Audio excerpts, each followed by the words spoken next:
Hello and welcome to the Child Care Business Coach podcast. My name is Evelyn Knight. I hope everybody took care of themselves this weekend and did some self-care. It is just so very important for us to show up in this world. And I thank you for joining me for the Child Care Business Coach podcast.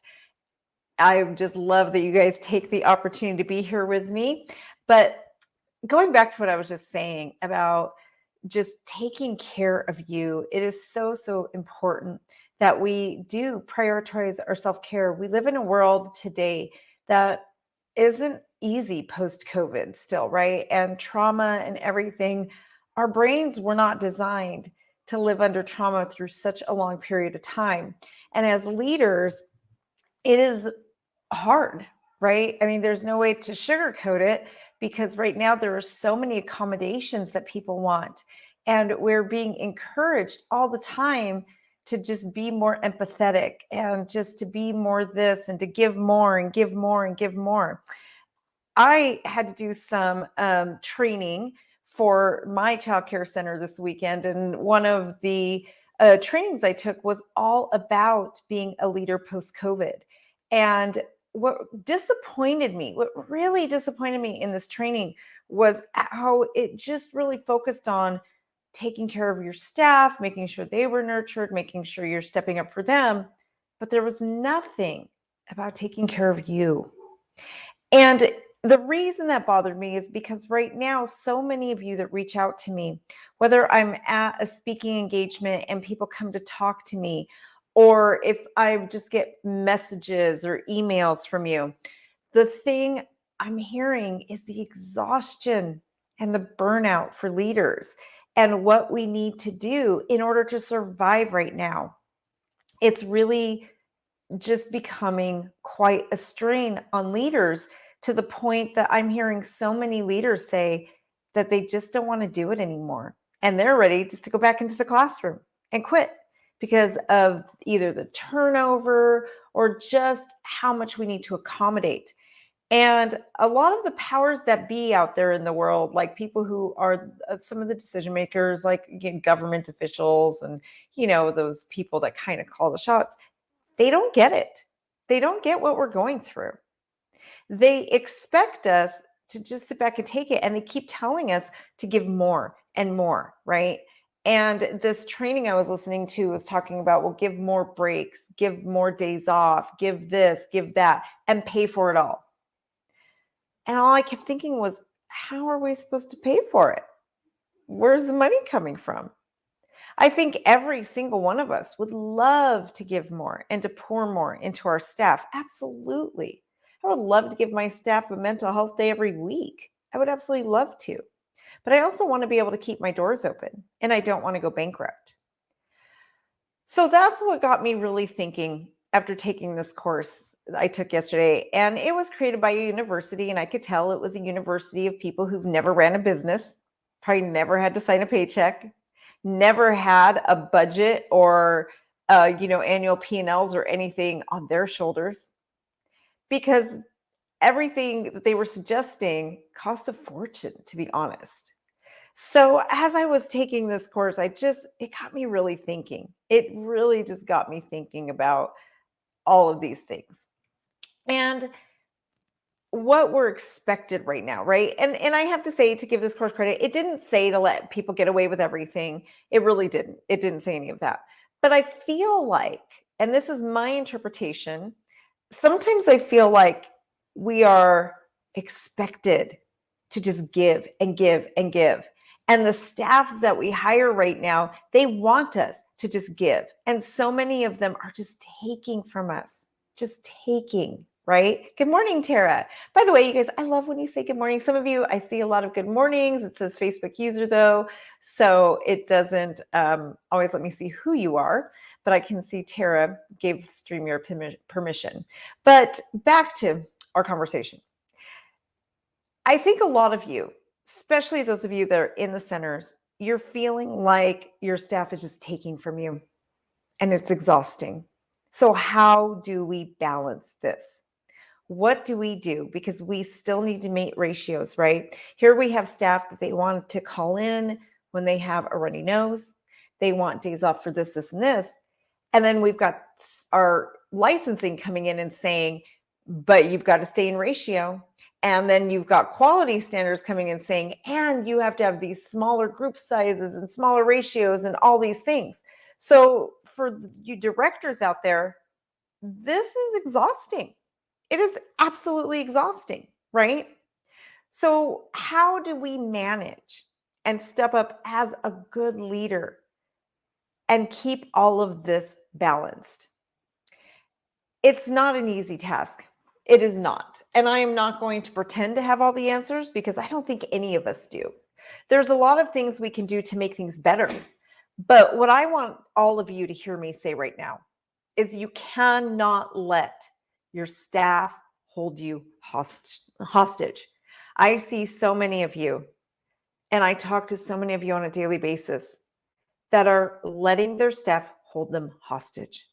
And what do I mean by that? Basically, you're letting them get away with really bad behaviors like gossiping, like excessive call-ins, being excessively late all the time, and just not doing their job, right? I was counseling and one of my owners and who's also a director, and she was telling me how her teachers aren't even doing curriculum. They're just like, I didn't feel like doing it today. That is not okay.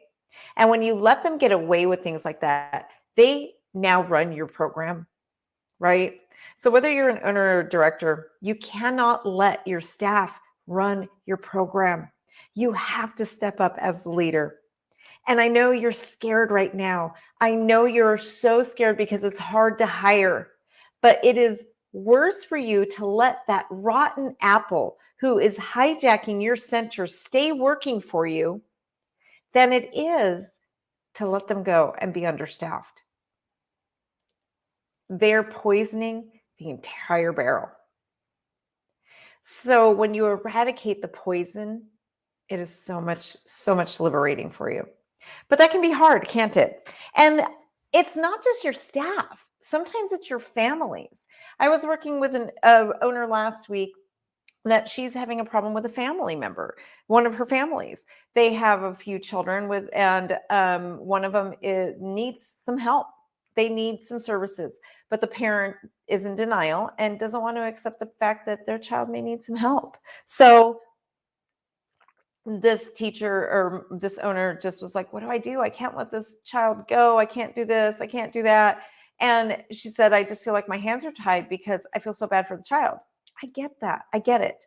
And I will be the first to tell you, I have never kicked a child out of my program. Never have we kicked a child out for any kind of behavior or for anything.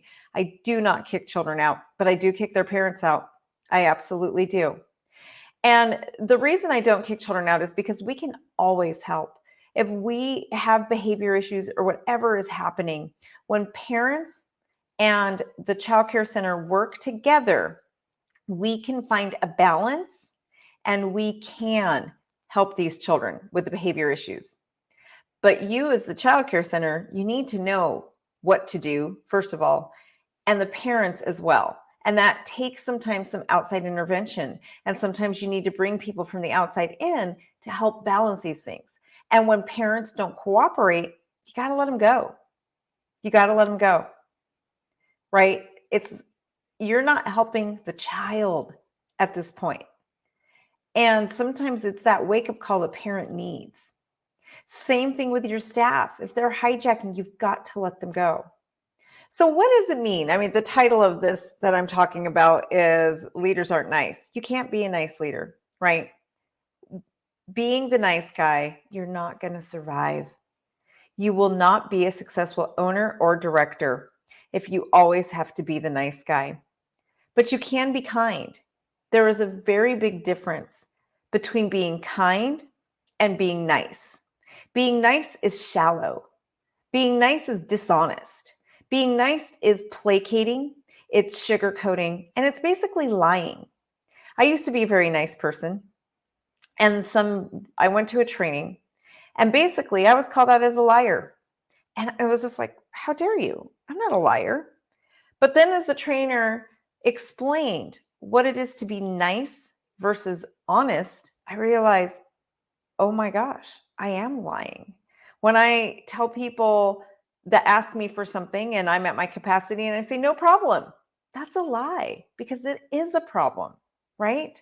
When I placate someone and tell them what they want to hear instead of being honest about what they need to hear, that's lying. Am I being the nice guy? Yeah, I am. I'm being the nice woman, right? I am. But being nice is actually being dishonest. Being nice is actually just as bad, honestly, as the person who is mean. It really is. Because you're letting people live in a fantasy world, basically. You're letting them think that their behaviors are okay.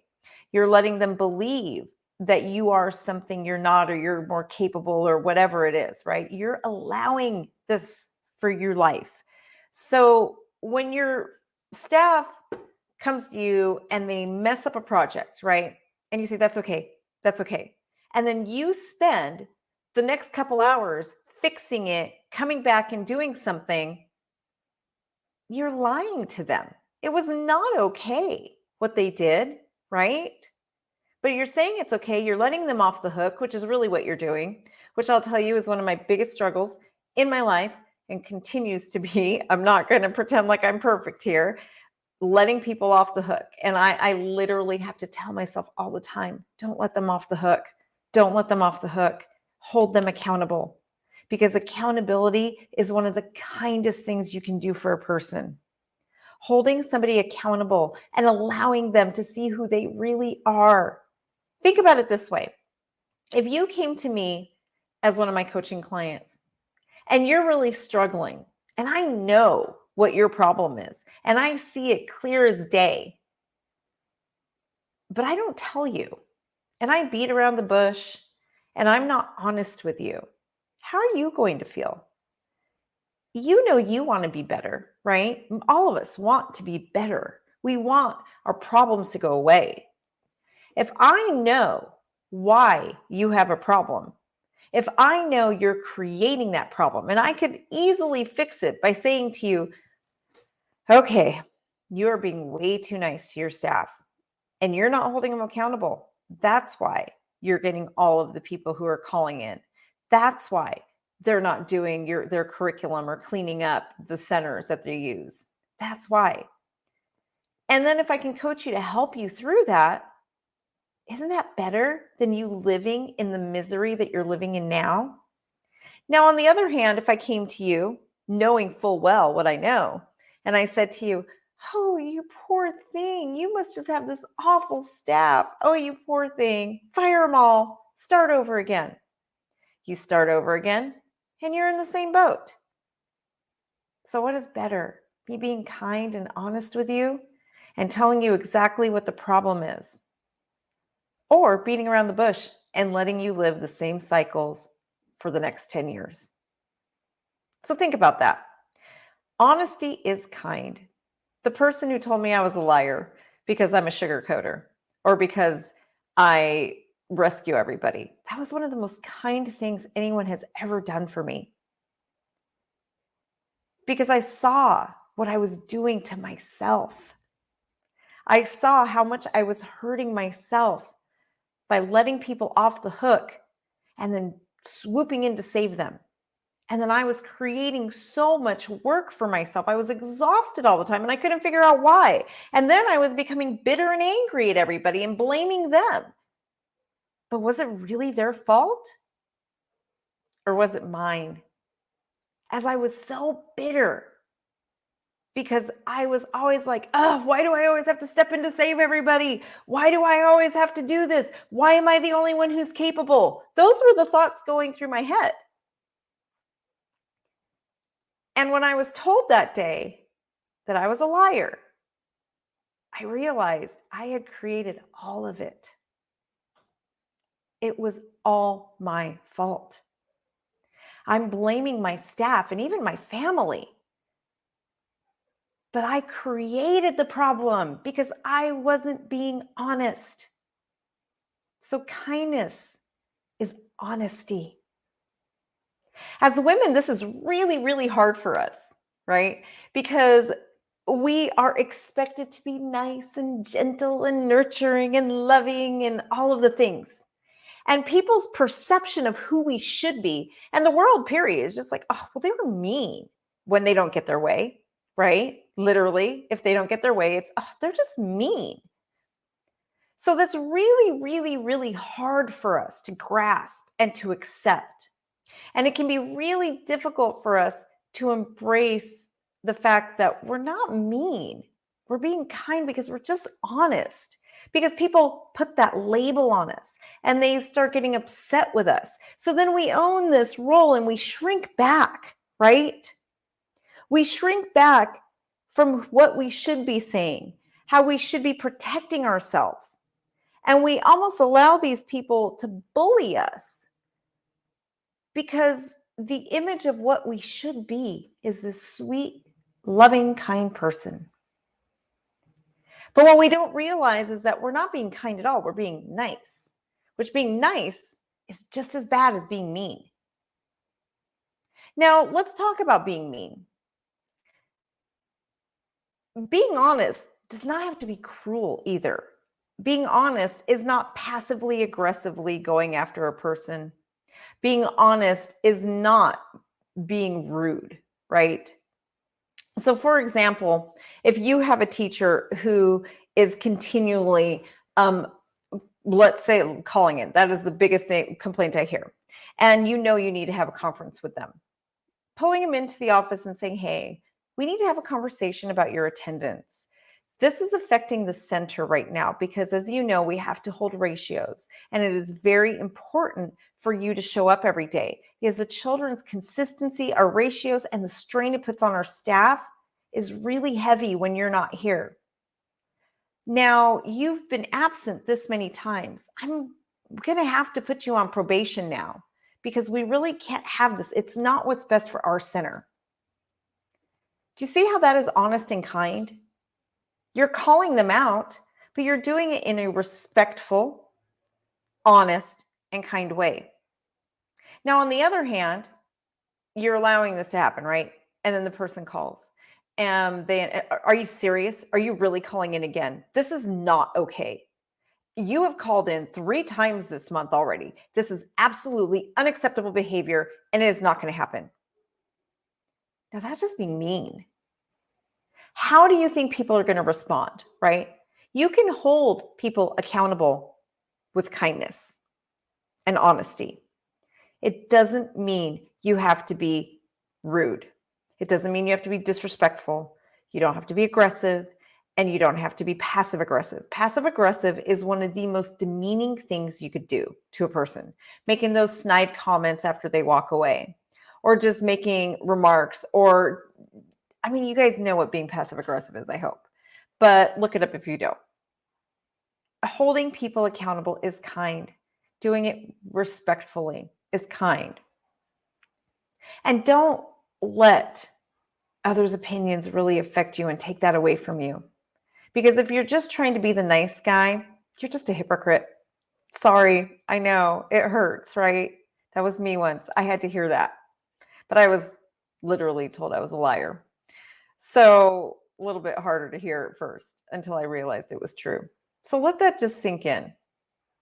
Don't let their opinions hurt you. It's okay. People tell me all the time I'm intimidating, and it blows my mind. It's like, why am I intimidating? And really, what it comes down to is I am not the typical image of what society says a woman should be, right? I'm pretty driven. I'm outspoken. I'm honest. It used to really bother me too, but now it doesn't bother me so much. I'm okay with causing people discomfort because I know who I am. And I know I am not going to shrink back anymore to fit someone else's mold of who I should be. Why should I shrink who I am in order to make someone else comfortable? I'm going to live in discomfort to make those around me comfortable. That's just being dishonest. That is not kind. How many of you are shrinking back who you really are? How many of you have gotten to the point that you're bitter and angry because people have put you in this box? So you come at them aggressively. You come at them in a mean way instead of kind. Just remember, kindness is honesty. Kindness also takes intentionality. Be intentional. That will really help you to keep the meanness out of it. If you have to have a conversation with your staff, write it out first. Create a script. I have a whole training I teach on communication that should be one of our training modules. And it really teaches you how to create these scripts when you have to have a tough conversation. It's literally creating the scripts for hard conversations. And it really does help. If you really struggle with how do I be honest and hold people accountable and stay in that kindness realm, it's very, very helpful for that, because sometimes I do. I get really bitter and angry, and then my kindness goes out the door and I just become mean. So I have to really watch myself for that. Right. And that's kind of the opposite. When you placate and you are just sugarcoating things, it leads to bitterness. It leads to anger. And then it's like a flip of a switch. It's all going to come out. It's better to have it come out gently and let it flow than it is for you to explode. So I hope this was helpful. If you like this information, I teach a lot of this. We have a lot of training modules in our membership about this. Like I just said, I just did one on creating tough conversations where I lead people through creating these tough conversations. We also have coaching when you're not sure. One of my owners actually messaged me this morning, and she's got a very tough situation to deal with that we'll be tackling together. So the other thing that just came to mind on that too is some of you might feel like you're just alone. Sometimes I know I was that owner director once where it feels like you're exhausted. You've got your staff around you who's just running you. You've got your family and everybody's trying to tell you what to do. And nobody knows what it's like to be in this industry. Childcare is not an easy industry. Part of why I designed my membership was to give each one of you a place where you're not alone. That was part of the reason I did this. Because when I finally found my people, I had this moment in my life where I was facing some major social media hate for my childcare center. And it was based on a bunch of lies, but you know what it's like out there. People were believing it, they were buying into it. And I felt so defeated. I just didn't know what to do. And I called my business coach and she helped walk me through it. And I had this moment where I realized I'm not alone anymore. I have someone to come alongside me now. And it was such a great feeling. And that's why, as a business coach, I started my membership group, because I knew it's not just about training you and helping you work through things. It's about giving you a community of like-minded people that can come alongside you. Sometimes we just need to be in the room with others that get us. I use it all the time. Even though I'm leading the group, I go into my office hours sometimes and it's like, oh, they get it. They get the struggle. They get what we're going through. So just keep that in mind. If you have any questions, let us know. You can either email us at admin@childcarebusinessprofessionals.com. That's admin@childcarebusinessprofessionals.com. Or send us or you can message if you're watching this live or the recording, whatever you want. We would love to get together with you and help you out in that. Love to get you in as a part of our team. And usually I have stuff here. Oh, here we go. I do have it here. Look at that. So there's the admin@childcarebusinessprofessionals.com. And then you can check out our website, childcarebusinessprofessionals.com. I hope everybody has a wonderful week. It is beautiful here in Northern Nevada. Weather is amazing. So I hope all of you are enjoying wherever you are right now. Have a great week, everybody.